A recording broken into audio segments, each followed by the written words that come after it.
ಸುಹಾಸಿನಿ ಅವ್ರೆ, ನೀವು ಇವ್ರ ಬಗ್ಗೆ ಅರ್ಧಂಬರ್ಧ ತಿಳ್ಕೊಂಡಿದ್ದೀರಾ.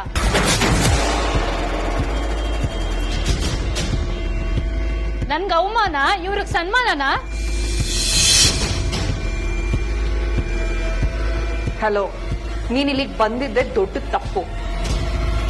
ಅಂತದ್ರಲ್ಲಿ ನನ್ನ ಬೀಗ್ರು ಬಗ್ಗೆನೆ ಮಾತಾಡೋಷ್ಟು ಧೈರ್ಯನ ನಿನ್ಗೆ? ಸತ್ಯ ಹೇಳೋದಕ್ಕೆ ನನ್ಗೆ ಯಾವ ಹೆದರಿಕೆನೂ ಇಲ್ಲ.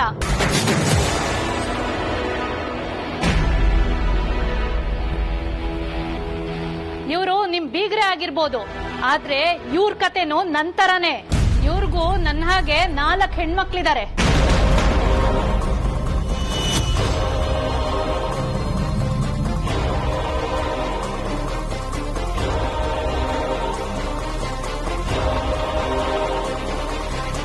ಅದ್ರಲ್ಲಿ ಒಬ್ಬ ಮಗಳನ್ನ ನಿಮ್ ಚಿಕ್ಕ ಮಗನ್ ಹಿಂದೆ ಬಿಟ್ಟು ಮದ್ವೆನೂ ಮಾಡಿಸ್ಬಿಟ್ರು.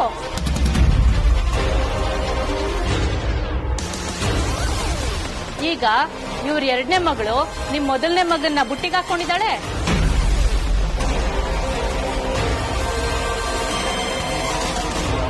ಸಾಲ್ದು ಅಂತ ಅಪ್ಪ ಅಮ್ಮನೇ ಜೊತೆಗೆ ಡೆಲ್ಲಿ ತನಕ ಹೋಗಿ ಮಗಳನ್ನ ನಿಮ್ ಮಗನ್ ಜೊತೆ ಕರ್ಕೊಂಡೋಗಿ ಟ್ರಿಪ್ ಮಾಡಿಸಿದ್ದಾರೆ. ಇದೇ ಇವ್ರ ಹೆಸರಲ್ಲಿರೋ ಸಾಧನೆ. ಬಾಯಿಗೆ ಬಂದ ಮಾತಾಡಬೇಡಿ. ಅಗತ್ಯಕ್ಕಿಂತ ಹೆಚ್ಚಾಗಿ ನಾಲ್ಗೆ ಉದ್ದ ಆಗ್ಬಾರ್ದು. ನಿಮ್ ಲಿಮಿಟ್ ಅಲ್ಲಿ ನೀವಿದ್ರೆ ಒಳ್ಳೇದು. ಅಯ್ಯೋ, ನಾನೇ ನಿಲ್ದಲೇ ಇರೋದ್ ಹೇಳಲಿಲ್ಲಪ್ಪ, ಇರೋದನ್ನೇ ಹೇಳಿದ್ದು. ನೀನು ಇವ್ರ ಫ್ಯಾಮಿಲಿ ಜೊತೆ ಆಗ್ರಾಗ್ ಹೋಗಿದ್ದು ನಿಜ ತಾನೆ?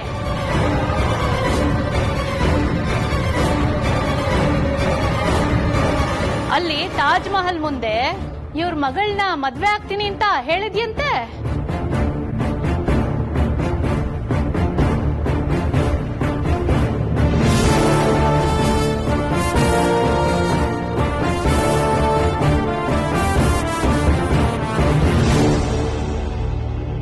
ಇದನ್ನ ನಾನ್ ಮಾಡಿದ್ರ ತಪ್ಪು, ಅದನ್ನ ಇವ್ರು ಮಾಡಿದ್ರೆ ಸರಿನಾ ಸುಹಾಸಿನಿ ಅವ್ರೆ?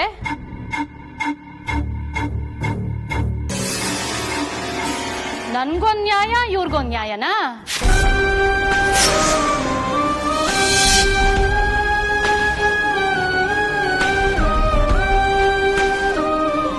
ನಾನ್ ಮಾಡಿದ್ದು ತಪ್ಪಾದ್ರೆ ಇವ್ರು ಮಾಡಿದ್ದು ತಪ್ಪೇ. ನಾನು ನನ್ ಮಕ್ಕಳನ್ನ ದುಡ್ಗೋಸ್ಕರ ಶ್ರೀಮಂತರಿಂದ ಓಡಾಡಕ್ ಬಿಟ್ಟೆ ಅಂದ್ರೆ ಇವ್ರು ಮಾಡ್ತಾ ಇರೋದು ಅದೇ ಅಲ್ವಾ?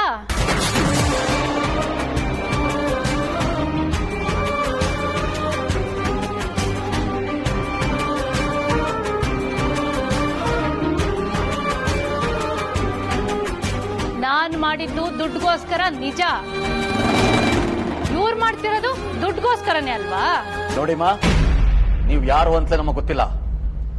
ನಿಮ್ಮ ಮಕ್ಕಳೇನು, ನಿಮ್ಮ ಜೀವನ, ನೀವೇನ್ ಮಾಡಿದಿರಿ ಅಂತ ನಮಗೆ ಗೊತ್ತಿಲ್ಲ. ನೀವು ನಮಗೆ ಸಂಬಂಧಿಕರು ಅಲ್ಲ. ಸಂಬಂಧ ಇಲ್ಲದೆ ಇರೋ ವಿಚಾರದಲ್ಲಿ ಮೂಗ್ ತೋರಿಸ್ಕೊಂಡು ಬಾಯಿಗೆ ಬಂದಾಗ ಮಾತಾಡಬೇಡಿ. ಕೋಪ ಬಂದವ್ರ ತರ ನಾಟಕ ಮಾಡ್ಬಿಟ್ರೆ ನಾನೇನ್ ಹೆದರ್ಕೊಳ್ಳಲ್ಲ. ನೀವು ನನ್ ತರನೇ ಬದುಕ್ತಿರೋದು.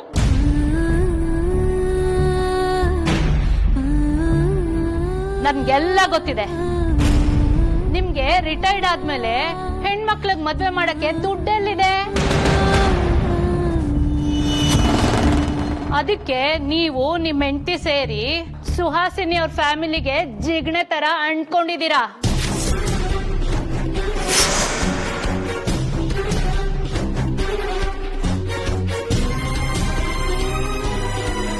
ಅದಕ್ಕೆ ನಿಮ್ 2ನೇ ಮಗಳನ್ನ ಇವ್ರ ಮಗನಿಂದ ಬಿಟ್ಟಿದ್ದೀರಾ ಅಂತ ನಾನಲ್ಲ, ಊರೇ ಮಾತಾಡ್ಕೋತಾ ಇದೆ.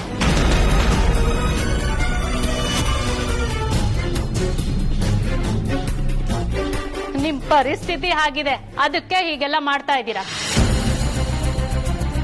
ಅದನ್ನ ನಾನ್ ತಪ್ಪು ಅನ್ನಲ್ಲ, ಆದ್ರೆ ನೀವ್ ಹಾಗೆ ನಡ್ಕೊಂಡೇ ಇಲ್ಲ ಅಂದ್ರೆ ನಾನ್ ನಂಬಲ್ಲ.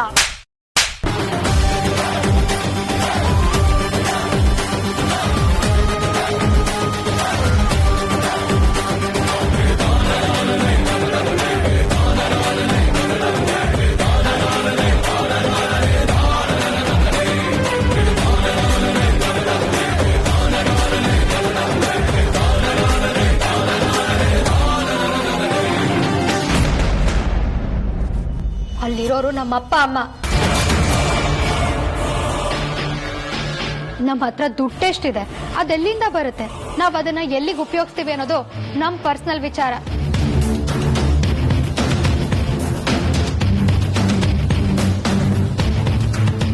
ಅಪ್ಪ ಅಮ್ಮನ ಬಗ್ಗೆ ಒಂದೇ ಒಂದ್ ಮಾತಾಡಿದ್ರು ನಾನು ಏನ್ ಮಾಡ್ತೀನಿ ಅಂತ ನನಗೆ ಗೊತ್ತಿಲ್ಲ. ಅದಕ್ಕೆ ಹೇಳೋದು, ಇರೋದಿದ್ದಂಗೆ ಹೇಳಿದ್ರೆ ಎದ್ ಬಂದ್ ಎದೆಗೊದ್ರು ಅಂತ. ಕಪ್ಪಾಳಕ್ ಕೊಡ್ತಿದ್ದೀನಿ, ಮತ್ತೆ ನಾಲ್ಗೆ ಉದ್ದ ಆದ್ರೆ ಅದೇನೋ ಓದಿಯೋದು ಅಂದ್ರಲ್ಲ ಅದನ್ನೇ ಮಾಡ್ಬೇಕಾಗತ್ತೆ.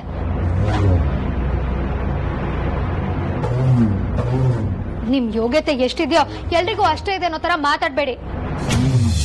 ನಮ್ಮನೆ ಬಗ್ಗೆ ಇಷ್ಟೆಲ್ಲ ಇನ್ಫಾರ್ಮೇಶನ್ ಕಲೆಕ್ಟ್ ಮಾಡಿರೋ ನೀವು ನನ್ ಬಗ್ಗೆನೂ ತಿಳ್ಕೊಂಡ್ ಬಂದಿರ್ಬೇಕಿತ್ತು. ನಾನ್ ಒಂದ್ ಲೆವೆಲ್ ವರ್ಗು ಮಾತ್ರ ಬಾಯಲ್ಲಿ ಮಾತಾಡ್ತೀನಿ, ಅದನ್ನು ಮೀರಿದ್ರೆ ನಾನು ಏನ್ ಮಾಡ್ತೀನಿ ಅಂತ ಹೇಳಕ್ಕೂ ನನ್ ಬಾಯಿ ಮಾತಾಡಲ್ಲ.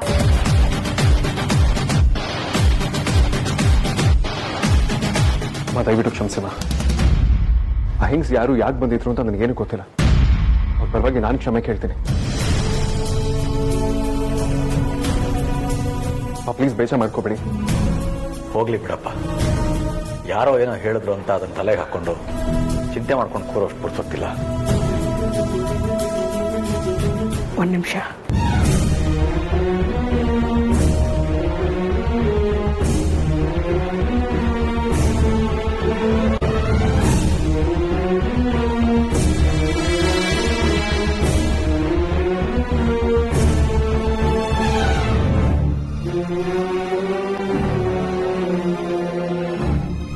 ಜಗಳಾನೇ ಆಡಿದಿದ್ರೆ ಪರಿ ಇದನ್ನ ಎದುರಿಸಿರೋಳು. ಆದ್ರೆ ಇವರು ಅದಕ್ಕಿಂತ ಕೆಟ್ಟದಾಗಿ ನಡ್ಕೊಂಡ್ಬಿಟ್ರು. ಪರಿ ಇದನ್ನ ಖಂಡಿತ ಸಹಿಸ್ಕೊಳ್ಳೋದಿಲ್ಲ.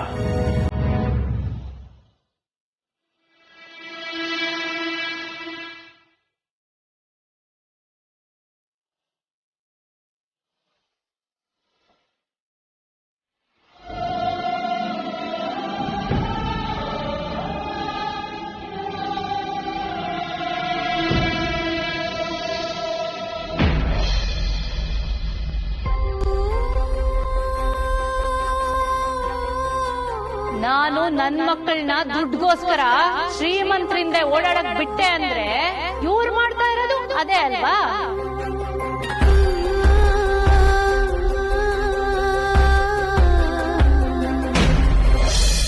ಎಲ್ಲ ಉಲ್ಟಂ ಪಲ್ಟ ಆಗ್ತದೆ ವೇದಾಂತ್. ನಮ್ ಜಾಗದಲ್ಲಿ ಯಾರೇ ಇದ್ದಿದ್ರು ಇದನ್ನ ಸಹಿಸ್ಕೊಳ್ತಿರ್ಲಿಲ್ಲ. ನಮ್ ಪ್ರೀತಿ ವಿಚಾರನ ಅಮ್ಮ ಒಪ್ಕೊಂಡಿದ್ದೆ ದೊಡ್ಡ ವಿಷಯ. ಅಂಥದ್ರಲ್ಲಿ ಇಷ್ಟೆಲ್ಲ ಆದ್ಮೇಲೆ ಅವಳು ಖಡಾಖಂಡಿತವಾಗಿ ಮದ್ವೆ ಬೇಡ ಅಂತ ಹೇಳಿದ್ರು ಆಶ್ಚರ್ಯ ಏನೂ ಇಲ್ಲ ವೇದಾಂತ್. ನನ್ಗೆ ಯಾಕೋ ತುಂಬಾ ಭಯ ಆಗ್ತದೆ. ಹೀಗೆಲ್ಲ ಆಗ್ಬಾರ್ದಿತ್ತು. ಅಮ್ಮ ಏನಾದ್ರೂ ಮದ್ವೆ ಬೇಡ ಅಂದ್ರೆ ಆಗ ನಾನು ಅಸಹಾಯಕಳಾಗ್ಬಿಡ್ತೀನಿ ವೇದಾಂತ್. ನಾನು ಏನು ಮಾಡೋ ಪರಿಸ್ಥಿತಿಲಿರಲ್ಲ. ನೋ ವರಿ ಅಮೂಲ್ಯ, ನನ್ನ ಪ್ರಕಾರ ಆಗ್ಬಾರ್ದು ಏನೂ ಆಗೋದಿಲ್ಲ. ಅಷ್ಟಕ್ಕೂ ಇಷ್ಟೆಲ್ಲ ಮಾತಾಡಿರೋದು ಯಾರೋ ಥರ್ಡ್ ಪರ್ಸನ್. ಯಾರೋ ಏನೋ ಹೇಳ್ತಾರೆ ಅಂತ ಅಮ್ಮ ಮನ್ಸು ಬದಲಾಯಿಸ್ತಾರೆ ಅಂತ ನನಗನ್ಸೋದಿಲ್ಲ. ಕಾಮ್ ಡೌನ್ ಅಮೂಲ್ಯ, ನಾನು ನಿನ್ ಜೊತೆ ಯಾವಾಗ್ಲೂ ಇರ್ತೀನಿ ತಾನೆ, ಏನು ಯೋಚನೆ ಮಾಡಬೇಡ. ಹೌದು ಅಮ್ಮ, ಇಷ್ಟಕ್ಕೆಲ್ಲ ಟೆನ್ಷನ್ ಆಗ್ಬೇಕು ಅಂತ ಏನೂ ಇಲ್ಲ.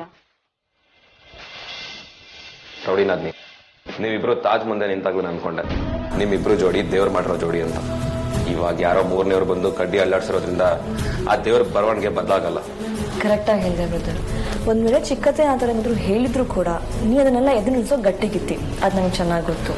ಹಾಗೇನೆ ಅಣ್ಣ ಕೂಡ ನಿನ್ ಜೊತೆನೇ ಇದ್ದಾನೆ. ಅದಲ್ಲದೆ ನಾನು, ಸಾರ್ಥಕ್, ಆರ್ತಿ, ವಿಕ್ಯಣ್ಣ ಎಲ್ರೂ ಇದೀವಿ.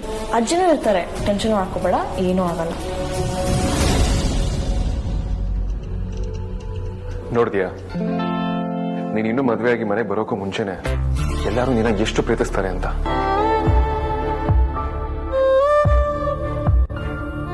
ಇಷ್ಟು ಪ್ರೀತಿ ಮಾಡೋ ನಾವು ನಿನ್ನನ್ನ ಯಾವುದೇ ಕಾರಣಕ್ಕೂ ಬಿಟ್ಕೊಡೋದಿಲ್ಲ ಅಮೂಲ್ಯ. Don't worry.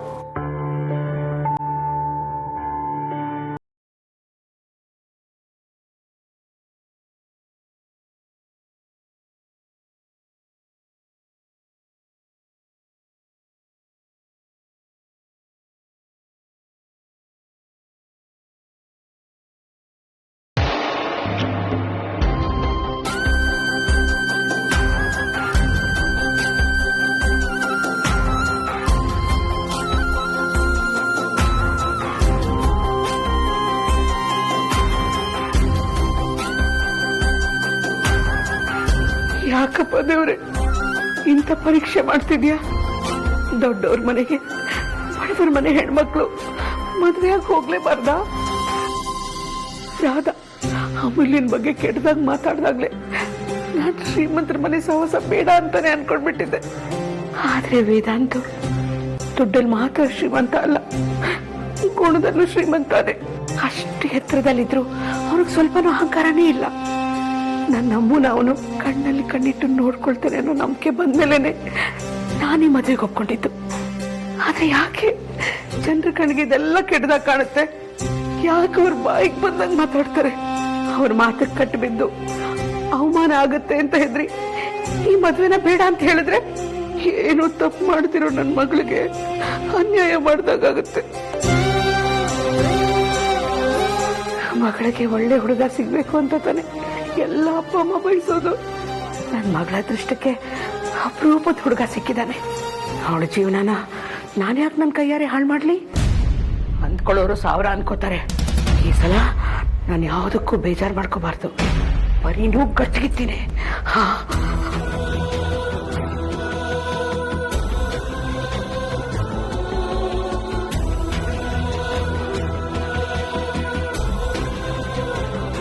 ಬರೀ ನೀನೊಬ್ಳೆ ಇಲ್ಲಿ ಸಂಕಟ ಪಟ್ಕೊಂಡು ಕಣ್ಣೀರು ಹಾಕ್ತಾ ಇರ್ತೀಯ ಅಂತ ನನಗೆ ಚೆನ್ನಾಗಿ ಗೊತ್ತು. ಆಡೋರ್ ಬಾಯಿಗೆ ಬೆಲೆ ಕೊಡಬಾರ್ದು. ಅವ್ರೇನಿದ್ರು ಮಾತಾಡೋದೇ ಅವ್ರ ಕೆಲಸ. ಶಬಾಷ್, ನಾನು ಹೇಳಿದ್ನ ಕರೆಕ್ಟಾಗಿ ಡೆಲಿವರಿ ಮಾಡಿದ್ಯಾ? Take it.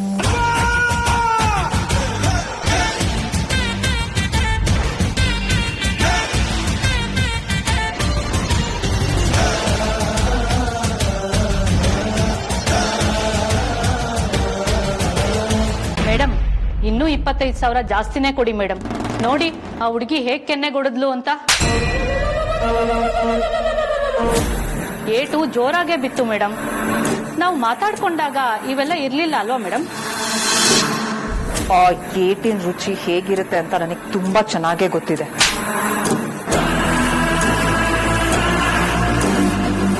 ಆ ಏಟ್ಗೆ ನಿನ್ಗೆ 25,000 ರೂಪಾಯಿ ಎಕ್ಸ್ಟ್ರಾ ಕೊಡಕ್ಕೆ ನನ್ಗೇನೂ ಇಲ್ಲ. ಆನ್ಲೈನ್ ಟ್ರಾನ್ಸ್ಫರ್ ಮಾಡ್ತೀನಿ. ಏಟ್ ನಿನಗ್ ಬಿದ್ರು ಗಾಯ ಎಲ್ಲಾಗ್ಬೇಕೋ ಅಲ್ಲಿ ಜೋರಾಗೆ ಆಗಿರುತ್ತೆ. ಇನ್ನೊಂದು ವಿಷಯ, ನಾನು ನಿನಗೆ ಫೋನ್ ಮಾಡಿ ಕರೆಯೋ ತನಕ ಈ ಮನೆ ಅಡ್ರೆಸ್ ನಿನ್ ಕನ್ಸಲ್ ಕೂಡ ನೆನಪಿರಬಾರ್ದು. ಗೊತ್ತಾಯ್ತಾ? Okay madam.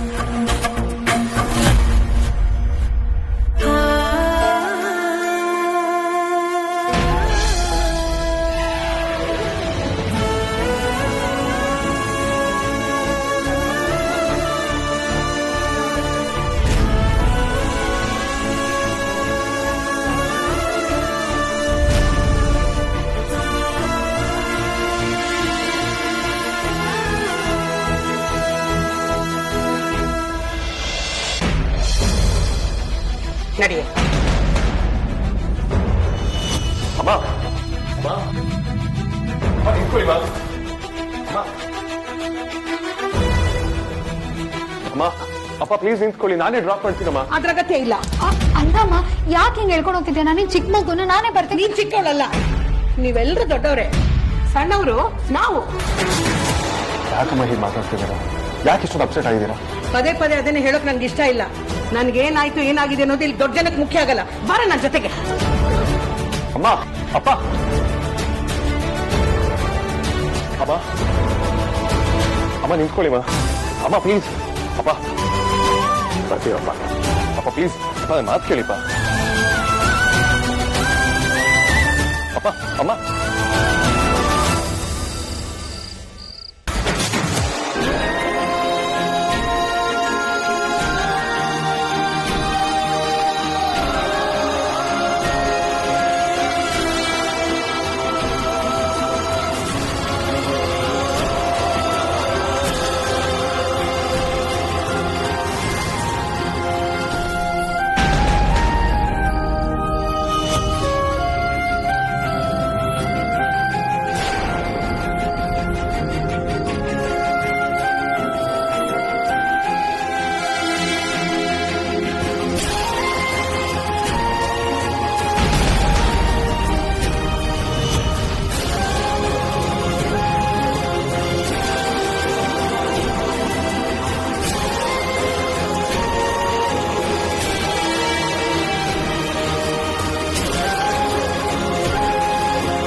ನನ್ ಮೇಲೇನೋ ಕೈ ಮಾಡ್ತೀಯಾ?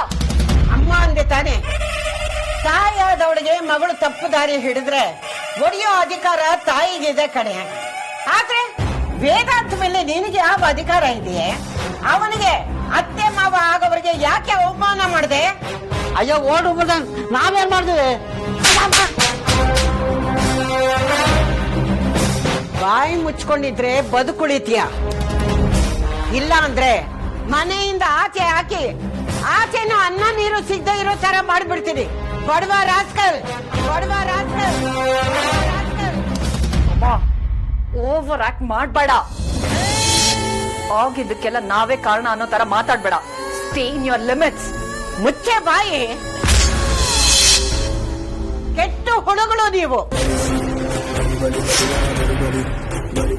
ನಿಮ್ಮನ್ನ ನನ್ನ ಮಕ್ಕಳು ಅಂತ ಹೇಳ್ಕೊಳಕ್ಕೆ ನನಗೆ ನಾಚಿಕೆ ಆಗತ್ತೆ. ಈಗ ಆಗಿರೋದ್ರಲ್ಲಿ ನಿಮ್ಮ ಕೈವಾಡ ಇಲ್ಲ ಅಂತ ನಾನ್ ನಂಬಿದ್ರೆ ಅದಕ್ಕಿಂತ ದೊಡ್ಡ ಮೂರ್ಖತನ ಇನ್ನೊಂದಿಲ್ಲ. ಯಾಕೆ ಯಾಕೆ ನಿನಗೆ ಆ ಪಾಪದವ್ರ ಬೀಳ್ ಕಣ್ಣು? ಅವ್ರು ಏನೇ ಮಾಡಿದ್ದಾರೆ ನಿನಗೆ? ಕಷ್ಟಪಟ್ಟು ಪ್ರಾಮಾಣಿಕವಾಗಿ ಬದುಕ್ತಿರೋ ಜನ ಕಡೆ ಆ ಪರಿಮಳನು ಮಂಜು. ಆರ್ತಿನ ನಮ್ ವಿಕ್ಕಿಗೆ ಮದ್ವೆ ಮಾಡಿಕೊಟ್ಟು ಎಷ್ಟು ದಿನ ಆಯ್ತು? ಒಂದು ದಿನಾನಾದ್ರೂ ನಮ್ಮಿಂದ ಅವ್ರು ಏನಾದ್ರೂ ಆಸೆ ಪಟ್ಟಿದಾರೇನೆ? ಅವ್ರ ಹತ್ರ ದುಡ್ಡಿಲ್ದೇ ಇರ್ಬೋದು, ಆದ್ರೆ ಸ್ವಾಭಿಮಾನ ಅನ್ನೋದು ನಮಗಿಂತ 10 ಪಟ್ಟು ಅವ್ರಿಗೆ ಜಾಸ್ತಿ ಇದೆ. ಜೊತೆಗೆ ನಿಮ್ಮಿಬ್ಬರಿಗೂ ಚೂರು ಇಲ್ದೇ ಇರೋ ಅಷ್ಟು ಸಂಸ್ಕಾರ ಅವ್ರಿಗೆ ಬೆಟ್ಟದಷ್ಟಿದೆ. ಅಂತ ಮನೆಯಿಂದ ಹೆಣ್ಮಕ್ಳನ್ನ ನಮ್ಮ ಮನೆಗೆ ಸೊಸೆಯಾಗ್ತಾ ಇರೋದು ನಮ್ ಪುಣ್ಯ ಕಡೆ. ಆರ್ತಿ ಆರ್ತಿ ಹೇಗಿದ್ದಾಳೆ? ಮನೆ ಸೊಸೆ ಅಂದ್ರೆ ಹಾಗಿರ್ಬೇಕು. ನಯ ನಾಜುಕು ಅವಳನ್ನ ನೋಡಿ ಕಲಿಬೇಕು. ಇನ್ನು ಅಮ್ಮ ಈ ಮನೆ ಸೊಸೆಯಾಗಿ ಬಂದ್ರೆ ಈ ಮನೆ ಇನ್ನಷ್ಟು ಉದ್ಧಾರ ಆಗತ್ತೆ ಹೊರತು ಹಾಳಾಗಲ್ಲ. ಅದನ್ನ ಹಾಳು ಮಾಡಕ್ಕೆ ಅಂತಾನೆ ಹೊಜ್ಜಾಗ್ತಿರೋ ನಿಮ್ಮಿಬ್ಬರಿಗೂ ಆ ಹುಡುಗಿ ಈ ಮನೆ ಸೊಸೆಯಾಗಿ ಬರೋದು ನಿಮ್ಮಿಬ್ಬರಿಗೂ ಇಷ್ಟ ಇಲ್ಲ ಅನ್ನೋದು ನನಗೆ ಚೆನ್ನಾಗಿ ಗೊತ್ತು.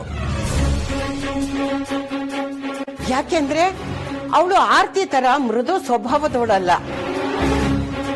ನೀನು ಅಂದ್ರೆ ನಿಮ್ಮ ಅಪ್ಪ ಅಂತ ಎದುರು ತಿರುಗಿ ನಿಲ್ಲೋ ಗಟ್ಟಿಗಿತ್ತಿ ಅವಳು.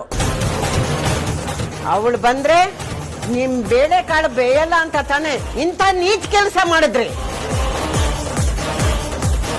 ಇನ್ನೊಬ್ರು ಹೊಟ್ಟೆ ಉರಿಸ್ಬೇಡಿ, ನಾಶ ಆಗೋಗ್ತೀರಾ. ಒಳ್ಳೆಯವ್ರ ಮನಸ್ಸು ನೋಯಿಸಿದ್ರೆ ಅವ್ರ ಶಾಪ ನಿಮ್ಮನ್ನ ಸುಟ್ಟಾಕ್ಬಿಡುತ್ತೆ. ಹುಷಾರ್ ಹುಷಾರ್ ಹುಷಾರ್.